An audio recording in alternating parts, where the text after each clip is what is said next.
Nah itulah yang menjadi masalah. Oh. Jadi sekarang begini ya. Jadi pemerintah itu kenapa mereka punya wewenang khusus tidak diberikan kepada rakyat, karena ada hal-hal yang hanya bisa dirubah dengan tangan pemerintah. Bahkan kata Utsman bin Affan radhiyallahu taala anhu, "Innallaha la yaz'u bis-sultan ma la yaz'u bil-Qur'an." Sungguhnya Allah Subhanahu wa taala merubah atau menahan keburukan dengan tangan penguasa apa yang tidak bisa berubah hanya sekedar dibacakan Al-Qur'an. Bacakan Al-Quran ke orang-orang yang minum khamar, ya dia dengar tapi nggak berhenti karena syahwatnya lebih besar. Tapi kalau tangan pemerintah ditangkapin, dipenjara, ditutup tempat-tempatnya, langsung berhenti kan mereka. Iya. Maka itu ada sudut memang diberikan. Karena itu apalagi hal-hal yang terkait dengan kedudukan kaum muslimin, itu harus dipimpin oleh kepala negara, sebab itu maslahat umum. Misalnya umat Islam ini mau berperang misalnya, kan harus ada satu aja kepala negaranya yang memimpin. Kalau dua pimpinan mau kayak gimana pasukannya, kanan kiri nanti ribut, ya kan? Terus strategi politik itu enggak semuanya harus diberitahu ke rakyat. Itu keliru kalau semua strategi politik pemerintah harus ditahu oleh rakyat. Ada rahasia-rahasia negara. Mau berperang, pemerintahnya sudah umumkan ke arah sana, ya sudah bocor duluan. Kan harus disembunyikan itu kan strategi. Makanya Nabi SAW itu dahulu kalau mau melakukan peperangan, beliau seakan-akan ke arah mana gitu, padahal arah sebaliknya dia mau pergi. Buat mengecoh lawan. Ya itu kan strategi perang. Makanya itu tugasnya pemimpin, pemerintah, dan kekuasaan tertinggi di tangan kepala negara. Makanya urusan-urusan seperti apalagi seruan ya banyak. Ini kapan menyuruh jihad di Palestina? Ada lagi bahasanya si fulan marah besar, pimpinan negara Islam pada diam. Saya juga heran, ini orang ustadz atau kepala negara masuk ke dalam urusan yang bukan wewenangnya sebenarnya. Ngapain dia urusan kepala negara? Ya, dan setelah itu terbukti kepala negaranya itu berbuat lebih bagus dari apa yang mereka pikirkan. Kita lihat sendiri kan, presiden kita masya Allah bicaranya ya, menteri luar negeri kita. Kemudian bagaimana langsung diperintahkan Basnas untuk menggalang bantuan untuk Palestina. Negara-negara Islam yang lainnya juga seperti itu. Kan orang ketika terjadi sesuatu tidak membabi buta, harus ada strategi. Karena tidak boleh seorang itu menghilangkan kemungkaran yang akan melahirkan kemungkaran yang lebih besar. Itu diharamkan menurut kesepakatan ulama. Makanya kalau mengambil keputusan itu nggak langsung kayak gitu. Ada suatu dipikir di kepala, langsung di ujung lisan, langsung di ujung langsung di tangan dan di kaki. Tapi dipikir dengan bagus, banyak pertimbangan. Nah, itulah urusan-urusan kenegaraan. Kadang ada hal yang di masa sahabat dahulu mereka nggak setuju terhadap Muawiyah radhiyallahu taala, nggak setuju. Tapi begitu ketemu dengan Muawiyah, dia keluar, sudah mendengar alasan Muawiyah, keluar dia hanya memegang pendapat Muawiyah yang benar, dan pendapat yang lain. Karena dia nggak tahu apa alasannya, apa sudut politiknya, apa. Kalau orang ngerti, baru dia paham. Iya, nah masalahnya khawatirnya adalah kalau lama bergeraknya Ustadz, segelintir orang langsung bilangnya bahwa ini bukan Saudi Arabia tapi Yahudi Arabia. Astagfirullah. Lah iya kan, takutnya kan kok nggak gerak nih, berarti Anda sama aja seperti Yahudi juga dong. Anda kolaborasi nih, jangan-jangan nih. Soalnya lama geraknya. Nah, artinya ini malah jadi bukan fitnah lebih besar Ustaz. Dalam artian kayak, ya juga ya harusnya gerak ya. Itu poinnya gimana Ustaz? Ini memang rame juga ini salah satu imbas negara tidak memberikan ketentuan khusus di sini. Harusnya tidak ada yang bicara masalah-masalah seperti ini kecuali negara. Orang-orang yang seperti itu harusnya diberi adab, diberi etika. Sebab dia bicara bukan urusannya. Dan itu Nabi SAW memberi ketentuan tegas. Di dalam Sunan Nabi Daud dari sahabat Auf bin Malik radhiyallahu ta'ala anhu, Rasulullah SAW bersabda, "La yuhaddithun nas illa amir, au ma'mur, au mukhtal." Tidak ada yang boleh bercerita kepada manusia, menyampaikan sesuatu, kecuali seorang pemimpin. Atau siapa yang diperintah oleh pemimpin, ada izin dari pemimpin dia bicara. Atau kalau enggak, dia adalah mukhtal. Mukhtal itu orang yang bersombong, orang yang masuk ke dalam hal yang bukan urusannya. Ya, ini dia posisinya di mana dari tiga ini? ini banyak dari mereka ini masuk di posisi yang ketiga. Dia bukan pemerintah, bukan pula diperintah oleh pemerintah berbicara di situ. Akhirnya kacau. Terus nuduh orang sembarangan. Yahudi Arabia. Saudi Arabia menjadi Yahudi Arabia. Naudzubillah, itu pengafiran terhadap negara Saudi namanya. Oh, takfir masuk ke situ? Ya, dia anggap orang Yahudi. Yahudi apa? Muslim atau non Muslim? Muslim. Nah, itu mengafirkan negara namanya. Oh iya. Oh, masuknya jadi bab takfir ya? Iya, karena orang-orang ini memang pemikirannya takfiri. Oh. Jadi wajar itu, lisan itu biasa kalau pemikiran seperti itu di lisannya keluar. Ngeri banget. Ya, negara orang aja dikafirin, apalagi negara kita.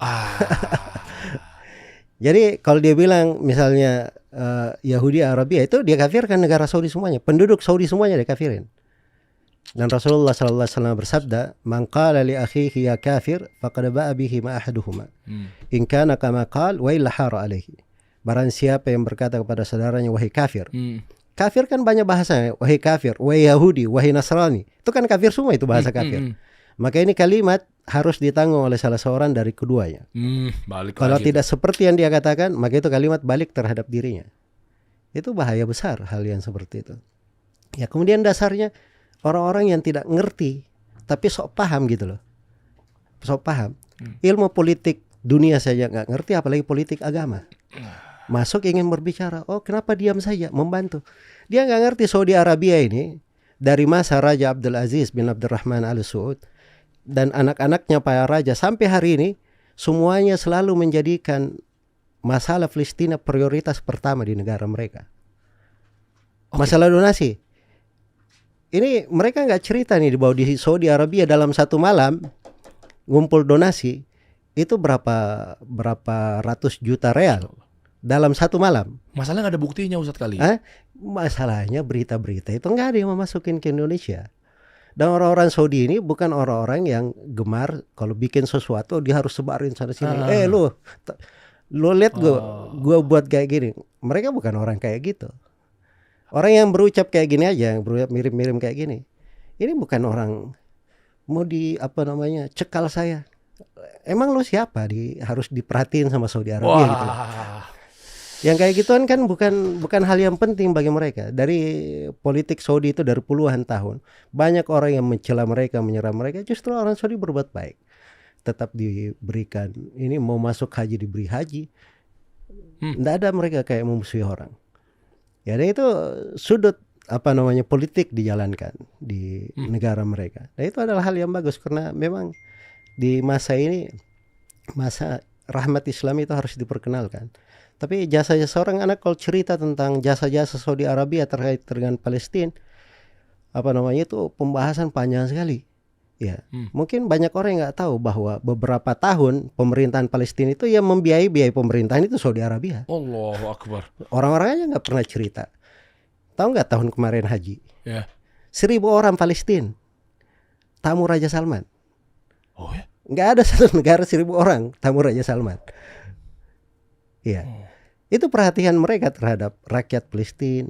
Ya, kemarin bantuannya saya itu hubungannya, dan ada hal yang lebih besar lagi sebenarnya. Nah, ini sudut karena Saudi itu lagi mengatur strategi perdamaian dengan Israel yang di dalam perdamaian ini akan menjamin hak-hak warga Palestina. Nah, ini ada orang-orang yang tidak mau perdamaian ini terjadi. Kebaca tuh. Jadi harus ada keributan-keributan. Selalu. Jadi kita bisa lihat ya. Yang bermain di situ kan, coba lihat ya. Saya nggak mau nyinggung kelompok atau ini, tapi saya ini nggak bego-bego banget ya. Apa Ustaz? Inisialnya? Saya bisa nilai juga gitu. Inisialnya apa? Coba kayak gini ya. Ada sebuah negara ya. Wah, selalu ini kita serang Israel. Oke, baik. Ada kemarin dari Yaman juga orang-orang Syiah. Houthi. Ya, katanya sudah ngirim puluhan ribu tuh pasukan, sudah berjejer menuju ke Israel. Mana batang hidungnya sampai sekarang nggak muncul-muncul. Terus Lebanon katanya, Hizbullah sama alirannya Syiah semua nih, Syiah. Oke, dari dahulu itu orang Syiah itu ndak ada di dalam sejarah bermusuhan dengan orang Yahudi, nggak ada. Bahkan yang ada di dalam sejarah, Ibnu Katsir sebutkan di biografi Ibnul Alqami ini orang Syiah yang menjadi sebab masuknya Tatar menguasai umat Islam di Baghdad. Dan mereka sangat senang sekali kalau Yahudi atau Nasara berkuasa terhadap umat Islam. Jadi kalau cari sejarah itu nggak ada sejarah. Ini si Perdana Menteri Israel ini sebelum diserang-serang ini sudah kacau di dalam negeri tadi, sudah lemah dia. Tapi begitu kena serang-serangan, sekarang bersepakat semua mendukung dia. Itu kan nggak bego, bisa manfaatnya lebih besar. Dan itu biasa trik. Oh kan Israel kan kena korban 2.000 orang meninggal. Ini akalnya nggak tahu di mana. Umat Islam yang meninggal hampir 20.000 orang dari saudara-saudara kita yang meninggal. Terus masih dianggap bahwa ini hal yang lumrah gitu. Loh, ya makanya kan dibentuk satu pasukan. Kalau nggak siapa lagi yang bela gitu. Makanya ada ya organisasi apa segala macam. Berarti kan bagus, kita harus dukung tuh pasukannya. Pemerintahnya mana? Pemerintah Palestina. Harus dengan nama pemerintah. Ormasnya ini ormas bukan pemerintah. Terus dia kalau berani ngapain dia berperang di tengah saudara-saudara kita di tengah rumah-rumah yang akan korban nanti rakyat Palestina.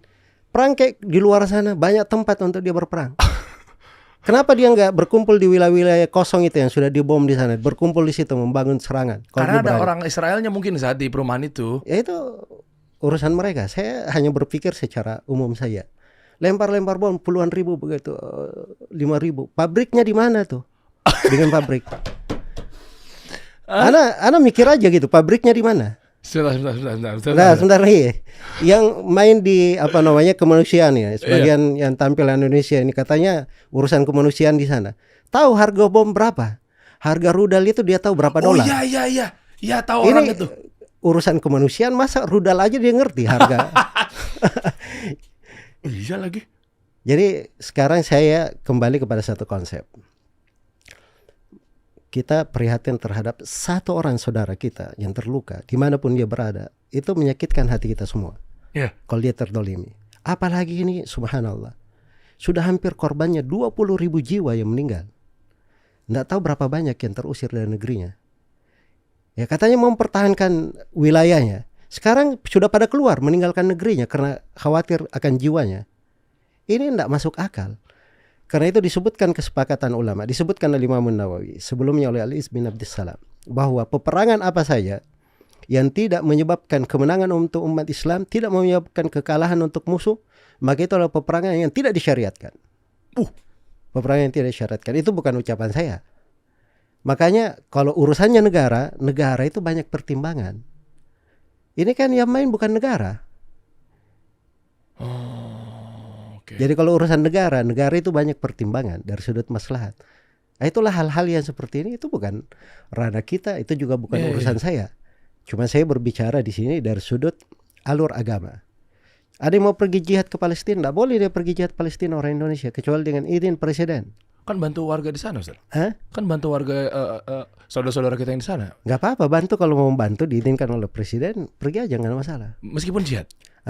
Jihad nggak boleh dia pergi berjihad kecuali dengan izin presiden, kepala negara. Karena Rasulullah SAW berinas tegas.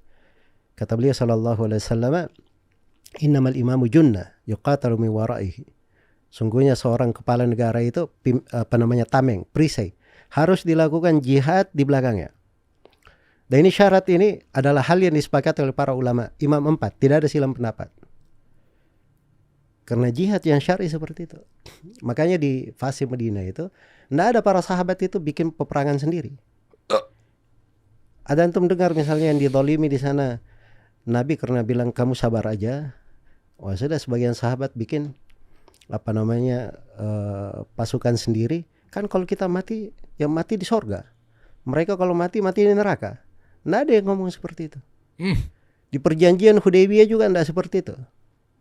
Nabi SAW jumlahnya dan para sahabat sekitar 1.400 orang. Ini sudah banyak ini jumlah ini.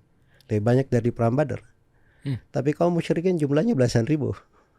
Wah, nggak masuk tuh matematika kita tuh.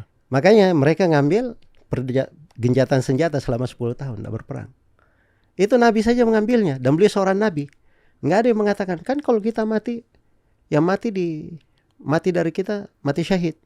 Yang mati dari mereka masuk neraka. Sampai di akhir zaman pun, ini dukun-dukun akhir zaman ini tidak pernah cerita hadits ini. Ini kan sekarang banyak bermunculan dukun-dukun akhir zaman. Banyak.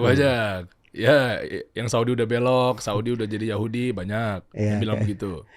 Bukan itu aja, mengafirin orang, mengafirin pemerintah. Iya. Sekarang dengan kejadian Palestina Imam Mahdi mau turun. bisa dapat panggung lagi. Padahal dulu kan sudah kelihatan dustanya kan. Sudah ngabarin akan terjadi begini-begini, nggak terjadi. Ya, Iya. satu negara plus 62 semua tahu ini pendusta. Sekarang pada muncul lagi nih dukun-dukun akhir zaman ini. Wah, ini pembahasan berat sekali ya. Aku banyak diam. Aku Jadi takut Ustaz lagi yang lebih berhak. Rasulullah SAW itu kan bilang di akhir zaman itu ketika Imam Mahdi sudah keluar dan Nabi Isa alaihissalam sudah membunuh Dajjal, Nabi Isa turun sebagai umat Nabi Muhammad SAW. Nah, keluarlah Ya'juj dan Ma'juj. Ya'juj dan Ma'juj ini adalah umat tidak ada yang bisa mengalahkannya di atas muka bumi. Apa perintah Allah kepada Imam Mahdi dan kaum muslimin? Disuruh bersembunyi ke gunung. Pertanyaannya, kenapa nggak diperintah hadapin aja Ya'juj dan Ma'juj? Kan kalau mati masuk surga, mati syahid kalian. Kenapa disuruh bersembunyi ke gunung? Karena? Ya itulah fikih di dalam agama. Agama ini bukan sekedar mati kayak orang frustasi aja, yang penting mati loh. Orang mati dalam agama itu harus ada nilainya. Orang mati dalam agama dia harus meninggikan kalimat Islam. Dia harus menguatkan saudaranya kaum muslim yang lain. Harus ada nilainya dia mati. Ini nggak ada. Mati seperti itu nggak benar. Loh, tapi kan kata ustadz-ustadz yang tadi yang dirasa itu seperti dukun-dukun akhir zaman kan udah menjalankan sesuai dengan kesohihan. Kan katanya kan bener kan, ada seorang ibu-ibu sekeluarga ada yang percaya gara-gara ucapan tuh ustadz dalam tanda kutip, akhirnya kan berangkat ke gunung. Itu kan sohih dalilnya, Ustadz. Tetap berangkat mereka ke gunung, tapi begitu nggak jadi kiamat, lah iya ya pulang turun gunung lagi. Nah itu. Oh, jadi nggak mentafsir lebih dalam kali itu ya? Itu kan naik ke gunung mana? Dia ceritanya lain lagi, ini ya. Jadi sekarang lain lagi ceritanya. Iya. Jadi kalau cerita misalnya Imam Mahdi sudah keluar, Imam Mahdi keluar kayak gimana Pak? Baca hadits Imam Mahdi aja nggak ngerti orang ini. Jadi susah juga saya mau nerangin itu, kadang susah juga ya cuman ini harus di-clearkan karena banyak dari masyarakat kita nggak kenal. Ya saya bicara seperti ini pasti banyak ya gak suka ya, tapi itulah risiko.